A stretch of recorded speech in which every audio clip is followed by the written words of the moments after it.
So in this day and age, it seems the musical artist biopics are becoming a thing. Recently, we've had Bohemian Rhapsody and The Dirt, and in the past, we've had Ray, The Doors, The Runaways, Walk the Line, Straight Outta Compton. The list goes forever. Yeah, they're not new, and some of them are pretty good. So of course, if you're going to make a biopic about those guys, then it only feels inevitable that one day, us Metallica fans will see the release of a Metallica biopic. Why wouldn't this happen? After all, Metallica is the biggest and most successful heavy metal band of all time. Their fan base around the world is huge, and the band is very well known. When with the right marketing, this movie could make a lot of money. When a movie like this does get released, if it's a successful one, it always generates a renewed interest in the artist in question. Besides a well-done dramatized version of real-life events, you get to learn a couple things about them and hear snippets of their most famous hits. But with all biopics, there's always something hugely wrong that the movie tries to pass off as legit. After all, cramming years worth of material into a 2-hour movie is never going to be 100% accurate. An important figure in the band's history is left out. Events are done out of order or glossed over. The character flaws are brought center stage and often portray a different version of the real-life figure in question. Many movie makers knowingly do this for story and pacing purposes, plus so the movie can stick to the general vision or the theme. So then the question goes, do they really need to make a Metallica biopic? The answer to that is no. Metallica's life and long career has been heavily documented on camera. There are numerous documentaries, concert DVDs, behind-the-scenes videos that give a very vivid picture of their career. The band members have been among the most open about the professional lives of their fans, so much so that if a Metallica biopic were to be made, it would be millions of fans that instantly know what parts were correct and what parts were made for dramatic effect. Accurate or not, if a lot of people see it, it does cause a lot of people to look up the facts about the band. And again, it gets people to learn more about real-life events and people, making it a win-win situation. So here's possible options for main story for character-driven movies, because someone's got to win that Oscar, you know.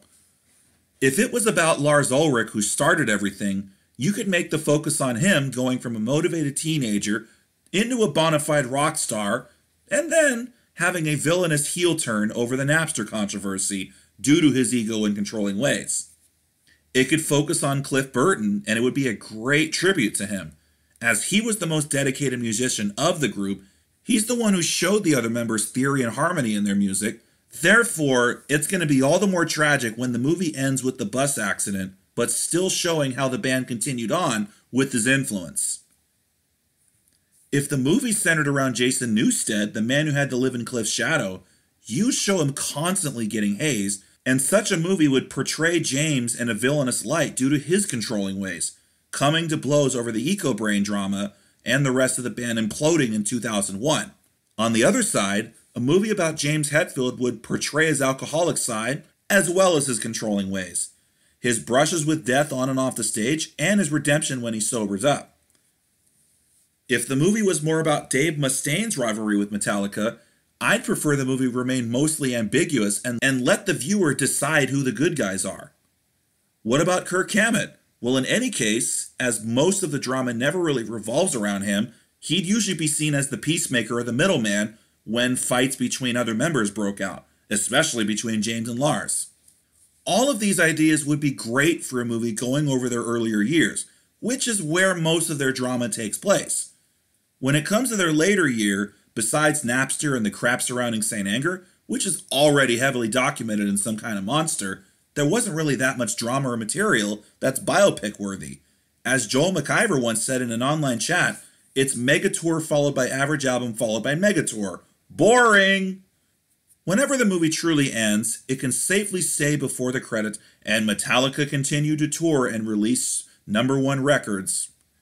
So, depending on which era you portray, besides the 4 band members of the time and possibly Mustaine, Newsted, or even Trujillo, what important figures would the movie need to include or leave out? Well, starting from the band's beginning, Ron McGovney, a childhood friend of Hetfield's and the bassist before Burton, would have to be included in the story if the movie spends a lot of time on their earliest years. And there's many incidents leading to him leaving that are well known from interviews.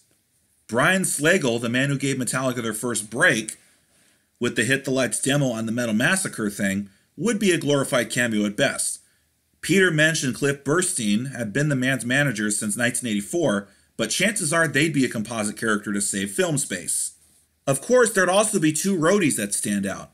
One is Zach Harmon, who has been their go-to guy on the road with their equipment since the 80s, and John Marshall is another important figure, one who was Kirk's roadie, who filled in Hetfield's rhythm guitar role on stage twice while Hetfield was injured. Sadly, they may be left out or made into a composite for timing reasons.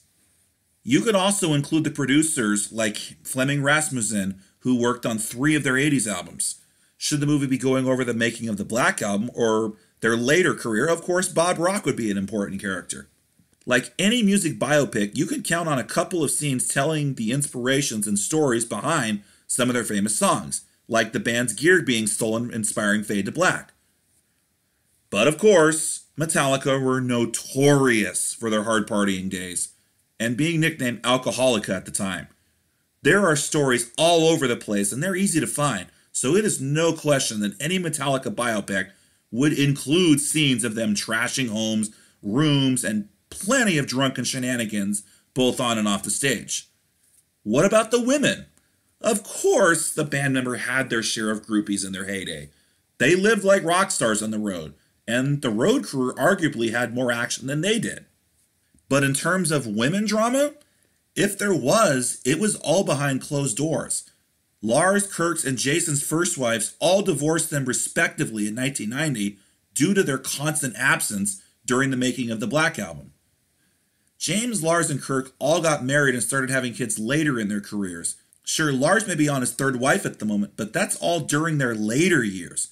Honestly, the only real-life woman who is worthy of being included as a character would be Hetfield's longtime girlfriend and later wife, Francesca, which Nothing Else Matters was written for. She was also at his side when the pyro accident happened, and as Hetfield admits, kicked him out of his house over his alcoholic behavior, telling him to grow up or lose his family. Anyone else, unless confirmed by other band members, is going to be fiction, or a made-up character added for dramatic effect. All of this aside, no matter what central story they go with, no matter which eras they include or don't include, the only thing the fans want the movie to be is good. Not just a good movie, but one that respects the band's history and is seen as a well-done tribute. Will it capture the passion and energy that the band is known for on stage? Will it show a band doing things that were considered extreme and groundbreaking at the time? Will it show Metallica as a band that a lot of fans embraced and saw as an alternative to the 80s hair metal scene and mainstream music at the time? Will it do a good job of showing how Metallica was able to gain the crazy fan base it had before they hit the heights they hit in 1991? As long as the movie itself can tell a story that captured what was so damn special about the band and why Metallica became Metallica, diehard fans and casual moviegoers alike will enjoy it. But I can guarantee you that if a Metallica biopic strays too much away from the source material in the name of some pompous director's artistic vision, and if the band members themselves can say a movie is full of it, then you can count on millions of fans ready to shit all over it. That, my friends, is a pre-analysis of what a Metallica biopic may be like. I get that I'm thinking too much into it, but I'm illustrating what many fans will speculate. Maybe I'll be dead right, maybe I'll be wrong, but it's fun to think about in anticipation. So if you're listening, do you agree? Do you disagree? And if such a movie was made, who do you think should portray the members on the silver screen?